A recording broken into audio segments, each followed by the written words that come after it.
안녕하세요, 메슬로입니다. 오늘은 빅클럽의 뜬금 영입 사례를 알아보려고 하는데요. 마누초와 줄리앙 포베르, 유망주도 아닌 무명 선수들이 맨유와 레알의 선택을 받았던 이유는 무엇일까요? 그럼 재밌게 봐주세요. 2008년 1월, 적지 않은 나이에 무명 선수가 맨유에 입단하며 많은 이들을 깜짝 놀라게 만들었습니다. 그의 이름은 바로 마누초로 아프리카에서도 변방의 낭골라 무대에서 활약하던 팬들에겐 정말 낯선 존재였기 때문인데요. 게다가 당시 그의 나이는 25살, 결코 적은 나이도 아니었습니다. 그런데 알고 보니 그의 영입은 퍼거슨의 주도로 이루어진 것이라고 하죠. 자, 마누초는 2년 연속 앙골라 리그에서 득점왕을 차지한 공격수로 대표팀에서도 크게 두각을 나타내고 있었습니다. 이 당시 앙골라 대표팀은 2006년에 역사상 처음으로 월드컵에 출전한 것을 계기로 공력이 크게 성장하며 아프리카의 복병으로 떠올랐었는데 마누초가 앙골라의 중심이었다고 할 수 있었습니다. 그의 모습을 눈여겨본 퍼거슨이 직접 영입을 지시한 것으로 알려졌는데요. 퍼거슨은 그를 영입한 뒤 키도 크고 민첩하며 빠른 공격수라고 칭찬하며 큰 기대를 드러냈습니다. 현재 언론은 이 영입을 이해할 수 없다는 반응과 함께 당시 맨유의 공격진이 제공권에서 한계를 보이고 있었기 때문에 이를 보완하려는 선택이란 해석을 내놓기도 했는데요.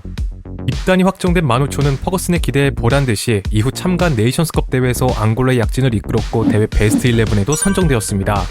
하지만 마누초는 워크 퍼밋이 충족되지 않아 곧바로 맨유에 합류하지 못했습니다. 따라서 그리스의 명문 파나티나이코스로 임대 보내졌는데요.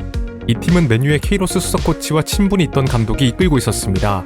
마누초는 이곳에서 초반 다소 헤매는 모습을 보여주었지만 적응을 마친 뒤에는 긍정적인 인상을 남겼고 마침내 워크 퍼밋이 충족된 2008년 여름 맨유로 복귀할 수 있었습니다. 그러나 베르바토프의 합류 및 테베스, 루니, 호날두로 이어지는 막강한 공격진 속에서 마누초는 좀처럼 기회를 얻지 못했죠.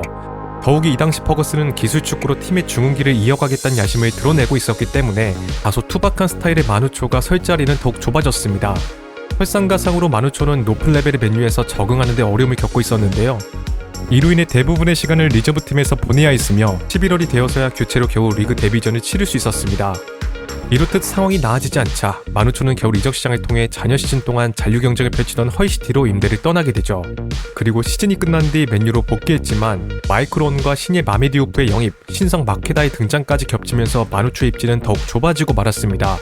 따라서 더 이상 기회를 받지 못할 것이라고 판단해 이적을 추진하기 시작했고 2009년 여름 스페인의 바야돌리드로 이적하며 짧은 맨유 생활을 마무리했습니다. 그가 맨유에 머무는 동안 1군에서 출전한 경기는 단 3경기에 불과했는데요. 이에 팬들은 그를 도대체 왜 영입한 것이었는지 이해할 수 없단 반응을 내놓았습니다. 그러나 일부에선 맨유가 아프리카 팔로를 개척하기 위한 전략적 선택이었다는 해석을 내놓았습니다. 그의 영입을 통해 아프리카에서 얻을 수 있는 수익 등 여러 방면의 데이터를 검증하기 위한 것이란 의견이었죠. 그리고 퍼거슨 감독의 경우에는 마누초를 회상하며 싸게 사서 비싸게 매각했는데 팬들이 왜 실패한 영입이라고 부르는지 모르겠다라고 밝히기도 했습니다. 또한 혹자는 완전 무명이었던 마누초가 맨유 프리미엄을 얻고 유럽에서 오랜 기간 현역을 이어나갈 수 있었다는 점을 고려하면 결과적으로 이는 맨유와 마누초 모두에게 윈윈이 되는 선택이었다고 주장하기도 했습니다. 그런데 이보다 더 충격적인 사례가 있었으니 바로 이름조차 생소한 줄리앙 포베르의 레알 마드리드 입단 사건이었습니다. 줄리앙 포베르, 이 선수가 누군지 아는 팬분들이 많지 않을 것이란 생각이 드는데요. 왜냐하면 커리어 내내 크게 두각을 나타냈던 선수가 아니었기 때문이었습니다. 우선 그는 측면 미드필더와 풀백을 모두 소화할 수 있는 멀티 자원이었습니다. 한때 여느 포텐이 있는 프랑스 유망주들에게 붙는 지단의 후계자란 수식어가 붙기도 했었지만 기대만큼 성장하진 못했는데요. 그러다가 2007년 20대 중반의 나이에 프랑스를 떠나 중위권의 웨스트햄으로 이적해오며 그토록 염원하던 프리미어리그 무대에 진출하는 데 성공했습니다. 그러나 프리시즌 첫 출전 경기에서 아킬레스건 파열이란 안타까운 부상을 당하면서 무려 6개월 가까이 결장하게 되었고 시즌 중반에 복귀한 뒤에도 주전 자리를 차지하진 못했습니다. 08-09 시즌이 되어서야 비로소 컨디션을 회복하며 온전한 시즌을 치를 수 있었는데요. 즉, 이 당시 포베르는 결코 유럽 명문 클럽의 관심을 받을 만한 수준이 아니었습니다. 그런데 이때 정말 뜬금없이 레알 마드리드가 그에게 접근해 오게 되죠. 자, 당시 레알은 라몬 칼데론 회장이 불미스러운 일로 물러나고 감독도 한 차례 교체되는 등 혼란스러운 시기를 보내고 있었습니다. 레알의 소방수로 부임한 후반대 라모스 감독은 후반기 반등을 위해 보강이 필요하다고 판단, 윈터 브레이크 기간에 훈텔라르와 라사나 디아라를 영입했습니다. 임대를 보냈던 파리오까지 복귀시켜 스쿼드를 더욱 두텁게 채웠죠. 여기에 측면 보강까지 하겠다는 욕심을 드러냈습니다. 그는 위건의 발렌시아를 노렸지만 너무 비싼 이적료 탓에 협상은 결렬되고 말았는데요. 이후 이적 시장 마감일이 얼마 남지 않게 되자 라모스 감독이 차선책으로 과거 토트넘 감독 시절 눈여겨봤던 포베르를 급히 떠올린 것이었습니다. 그렇게 2009년 1월 포베르는 무려 완전히적 옵션이 포함된 임대 계약으로 레알에 입단하는 데 성공했습니다. 그의 갑작스런 영입 소식은 많은 팬들을 놀라게 만들었는데요.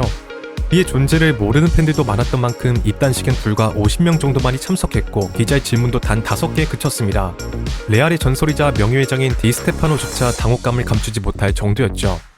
어쨌거나 영입은 취소할 수 없으니 이왕이면 팬들은 그가 임대 전설을 써주길 바랬습니다.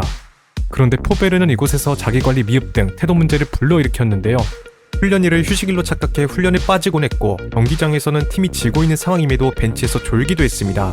이에 팬들과 언론은 관광하러 온 것이냐며 거센 비판을 쏟아냈고 결과적으로 그는 단 2경기에 출전하는 데 그치며 임대 종료 후 웨스트햄으로 복귀했습니다. 단순히 잔디를 밟고 있던 시간으로만 계산한다면 1분에 28,000 유로를 벌고 웨스트햄으로 돌아간 것이었죠.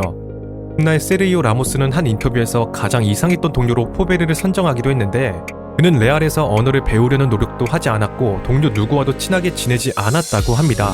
이러한 인터뷰 내용이 나오고 나서 포베르는 이를 의식한 듯 자신이 불량했던 모습에 대해 해명을 하기도 했는데요. 우선 자신이 경기에 출장하지 않을 것을 알기에 짜증이 났었고 무엇보다 라모스 감독과 사이가 좋지 않았다고 합니다. 그리고 경기장에서 잠은 절대 자지 않았으며 경기가 시시에 잠시 눈을 감은 것이었다고 하죠. 그럼에도 불구하고 레알에서 있는 짧은 기간 위닝 멘탈리티라는 배울 점이 있었다고 덧붙였습니다. 참고로 그를 영입한 라모스 감독은 아쉬운 성적으로 재계약에 실패하며 포베르와 함께 레알을 떠나야 했습니다. 이렇듯 포베르의 영입은 지금까지로 레알 마드리드의 가장 황당한 영입이자 라리가 겨울 이적 시장 최악의 영입으로 회자되고 있습니다. 마누초와 포베르는 분명 B클럽에서 자리를 잡기엔 역부족이었던 선수들이었습니다. 하지만 무명이었던 이들이 단 한 번의 이적으로 지금까지 회자된다는 것은 어쩌면 그것만으로도 이들에겐 충분히 의미 있는 결과이지 않나 생각이 드는데요. 자, 여러분들은 오늘 이야기를 들으면서 어떤 생각이 드셨나요? 댓글로 의견을 남겨주시면 감사드리겠습니다. 자, 오늘의 영상은 여기까지입니다. 재밌게 보셨다면 좋아요와 구독을 부탁드리며 다음에는 더 재밌는 컨텐츠로 찾아뵙도록 하겠습니다. 감사합니다.